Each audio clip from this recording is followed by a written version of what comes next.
வணக்கம் நண்பர்களே. புதுசா டிவி வாங்கி இன்ஸ்டலேஷனுக்கு புக் பண்ணிட்டீங்களா? சூப்பர்.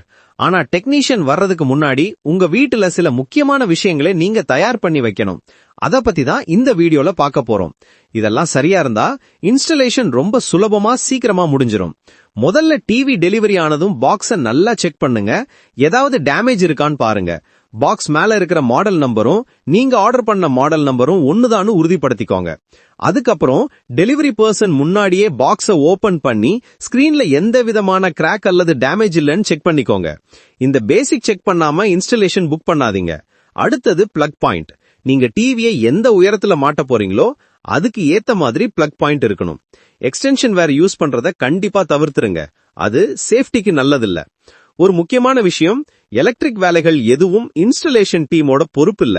அதனால பிளக் பாயிண்ட் வேலை இருந்தா முன்னாடியே ஒரு எலக்ட்ரீஷியனை வச்சு முடிச்சிடுங்க.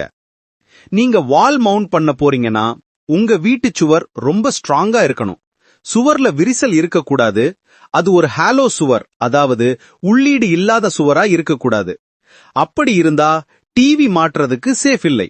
ஒருவேளை நீங்க மர வேலைப்பாடுகள், அதாவது வுட்வொர்க் பேனல்ல டிவிய மாட்ட போறீங்கன்னா அந்த வேலை முழுசா முடிஞ்சிருக்கணும். பாதி வேலையில இருந்தா டெக்னீஷியன் ட்ரில் பண்ண மாட்டாங்க.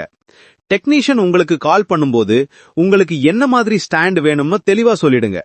வால் மவுண்டா, டேபிள் மவுண்டா, இல்ல அட்ஜஸ்டபிள் வால் மவுண்டான்னு கன்ஃபார்ம் பண்ணுங்க. சில பிராண்ட்ஸ் பாக்ஸ்லயே வால் மவுண்ட் பிராக்கெட்டையும் கொடுத்துருவாங்க. அதனால தனியா வாங்க தேவையில்லை. கடைசி நேரத்துல மாத்தினா அதுக்கு எக்ஸ்ட்ரா விசிட் சார்ஜ் ஆக வாய்ப்பு இருக்கு. குறிப்பா அட்ஜஸ்டபிள் வால் மவுண்ட் வேணும்னா அதுக்கு தனியா சார்ஜ் ஆகும். ரொம்ப ரொம்ப முக்கியமான விஷயம், உங்க ஏரியாவுல வோல்டேஜ் ஏற்ற இறக்கம், அதாவது வோல்டேஜ் பிளக்சுவேஷன் அதிகமா இருந்தா கண்டிப்பா ஒரு வோல்டேஜ் ஸ்டெபிலைசர் வாங்கிடுங்க.